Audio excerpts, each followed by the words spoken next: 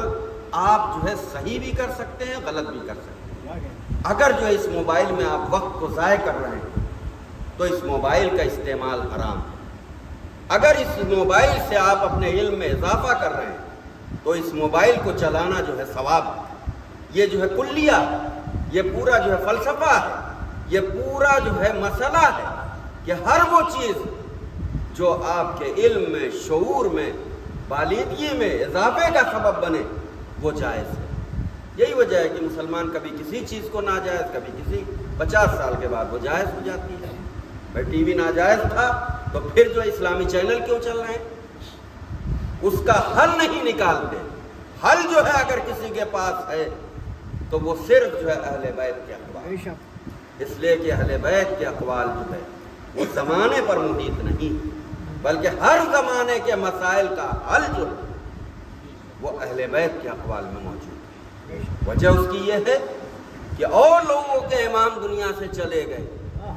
ان کی قبروں پہ فاتحہ بھی پڑھنے والے جو ہے نہیں ہیں،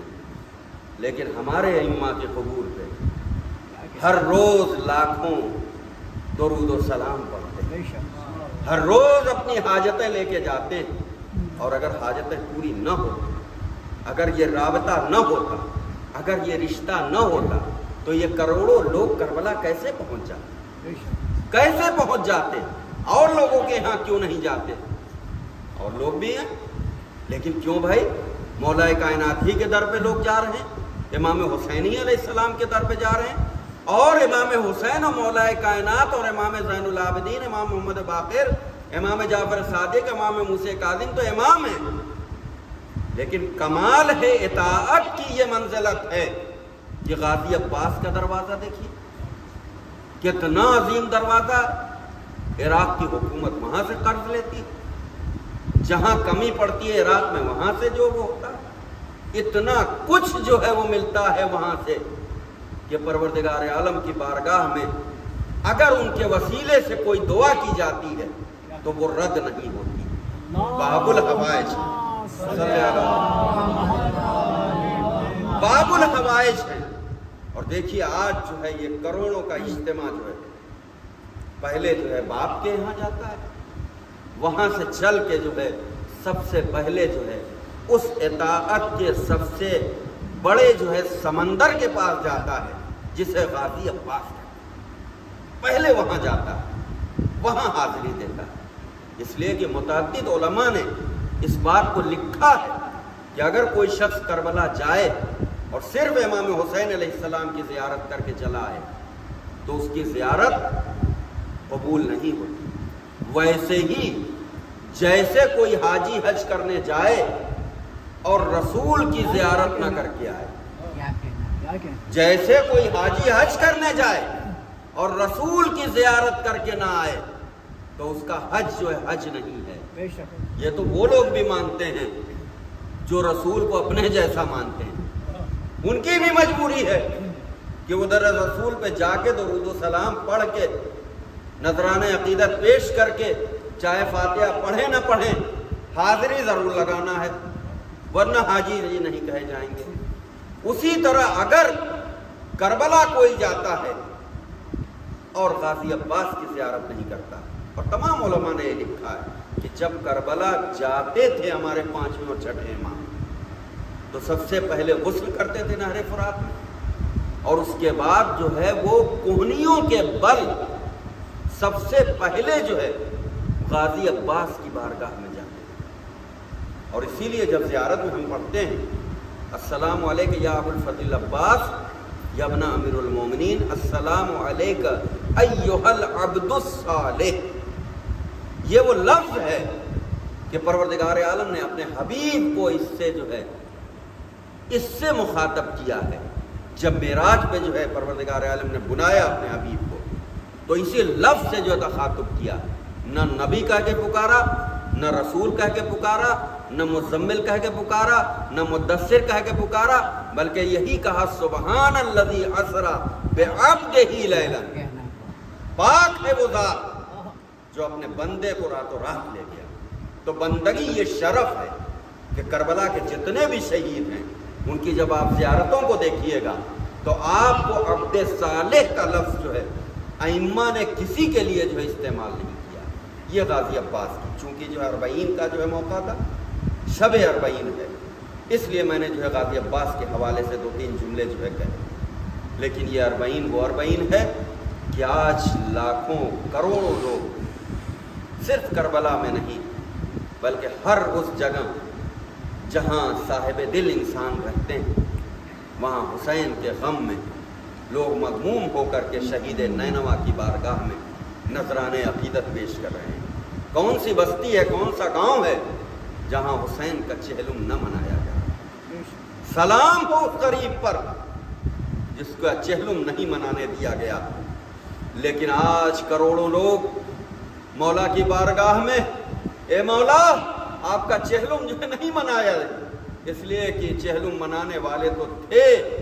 لیکن ان کے ہاتھ پس گردن بندھے ہوئے تھے۔ ان کے پشت پر اگر کوئی تعزیت کے الفاظ ادا کرتا تھا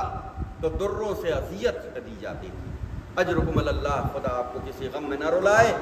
سوائے غم مظلوم کربلا کے۔ پہلا 40 ان سیدانیوں نے امام زین العابدین علیہ السلام کے ساتھ دربار شام اور زندان شام میں منایا، اور دوسرا 40 رہا ہو کر کے جب پہنچے ہیں تو کربلا اسی دن پہنچے ہیں جب روزے 40 اور رسول کا وہ بوڑھا صحابی جابر ابن عبداللہ انصاری پہلے ہی پہنچ چکا تھا اور روایت کی یہ لفظیں ظاہرہ شب ہے، روایت یہ بتاتی ہے کہ دن نکلنے کے بعد جو ہے یہ اہل حرم کا قافلہ کربلا پہنچا ہے، شب میں جو ہے کربلا سے ابھی دور ہے۔ میرے اس غریب امام نے جس کے ہاتھوں میں ہتھکڑیاں تھیں، ارے پیروں میں بیڑیاں تھیں، گلے میں توکے خاردار تھے، 11 محرم یاد آ گئی ہوگی۔ ارے ظالموں نے خیام حسینی میں شب عاشور کے دن کو گزرنے کے بعد خیام حسینی میں آگ لگا دی تھی، اور آگ لگنے کے بعد وہ چھوٹے چھوٹے بچے زینب کی پہرے داری میں کربلا کی خاک پر آہو ذریعہ کرتے ہوئے سو گئے۔ اور 11ویں محرم کا جب دن آیا تو میرا چوتھا امام ارے اس راستے سے گزارا گیا جدھر شہداء کے لاشیں پڑے ہوئے تھے۔ یہی وہ موقع تھا کہ میرا چوتھے امام کی یہ حالت تھی کہ معلوم ہوتا تھا کہ جسم سے روح پرواز کر جائے گی۔ ایک بار علی کی شہر دل بیٹھی، زینب علیہ مقام آگے بڑھی، بیٹے کا شانہ ہلا کے کہا، اے بیٹا میں تیری حالت غیر دیکھ رہی ہوں، اے بیٹا کہیں تم بھی تو ہمارا ساتھ نہیں چھوڑ کے جاؤ گے۔ ایک بار میرے چوتھے امام نے کہا، اے پھوپھی اماں ارے انصاف کیجئے، ارے جس کا جوان لال ہو اور اس کے باپ کا لاشا ارے بے گورو کفن پڑا ہو، اور اے پھوپھی اماں ان ملائین نے تو اپنے کشتہائے نجس کو دفن کر دیا، اور میرے بابا کا، میرے بھائیا کا، میرے چچا کا لاشا ارے بے گورو کفن پڑا ہوا ہے۔ اجرکم اللہ، خدا آپ کو کسی غم میں نہ رلائے سوائے غم مظلوم کربلا کے۔ چہلم ہے اس لیے 2-4 جملے اور جو ہے تعزیت کے۔ اے مولا، اے میرے آخری امام، آپ کی خدمت میں ہم تعزیت پیش کرتے ہیں، جیے تو اگلے برس ساتھ اور یہ غم ہے، جو چل بسے تو یہ اپنا سلام آخر ہے۔ اے مولا، ہم قسم سے آپ کے جدہ ماجدہ کی خدمت میں ارے پرسا پیش کریں، ارے چکیاں پیس کے ارے کس طرح پالا تھا، لیکن ایک دوپہر میں ارے زہرا کا گلستان اجڑ گیا۔ اجرکم اللہ، ارے چہلم کا کل کا وہ دن ہوگا کہ میرا چوتھا امام ارے 11 محرم کو جو قافلہ لے کے گیا تھا تو اونٹ پہ سکینہ کو ارے ننگے پشت پہ باندھ دیا گیا تھا، لیکن آج جب چوتھا امام آ رہا ہے تو اپنی بہن کو ارے زندان شام میں دفن کر کے آ رہا ہے۔ روایت کی لفظیں ہیں، ایک بار امام کو جب امام کا قافلہ آ رہا تھا تو جابر نے محسوس کیا کہ کوئی قافلہ آ رہا ہے۔ غلام نے کہا آقا مجھے ایسا معلوم ہو رہا ہے کہ ابن زیاد کی فوجیں ہیں جو ادھر آ رہی ہیں اور وہ چاہتی ہیں کہ کوئی حسین کے قبر کی زیارت نہ کرے۔ ایک بار جناب جابر نے کہا اچھا مجھے کنارے کر دو اور ایک بار دیکھو کون آتا ہے، لیکن تھوڑی دیر کے بعد غلام نے کہا آقا لیکن منظر عجیب و غریب ہے، ارے یہ وہ فوجی نہیں ہیں، یہ قافلہ ہے، ارے چند اونٹ ہیں جن پر سیاہ پردے پڑے ہوئے ہیں۔ ایک بار جابر نے کہا یقیناً یہ ابن زیاد کی فوج نہیں ہے۔ ایک بار جابر نے کہا ارے تم دیکھ کے تو بتاؤ کہ آخر کیا ماجرا ہے، لیکن یہ بات ابھی جابر اپنے غلام سے کہی رہے تھے کہ میرے چوتھے امام کی آواز کان میں ٹکرائی، جابر ذرا دور ہٹ جاؤ، ارے میری پھوپھیاں، میری بہنیں، میری مائیں ارے کربلا آ رہی ہیں۔ جابر ایک طرف ہو گئے۔ روایت کی لفظیں ہیں کہ ام فروا نے قاسم کی قبر پہ اپنے آپ کو گرا دیا، علی اکبر کے قبر پر ارے ام لیلہ نے گرا دیا، ارے حسین کی قبر سے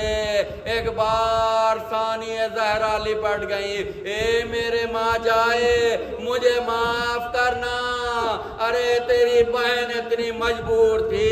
کہ تمہیں دفن بھی نہ کر سکی، تمہیں کفن بھی نہ پہنا سکی، ارے تمہاری بہن اتنی مجبور تھی کہ تمہیں جی بھر کے رو بھی نہ سکی۔ ایک بار جو ہے ام فروا نے اپنا بیان کرنا شروع کیا، ارے ام رباب نے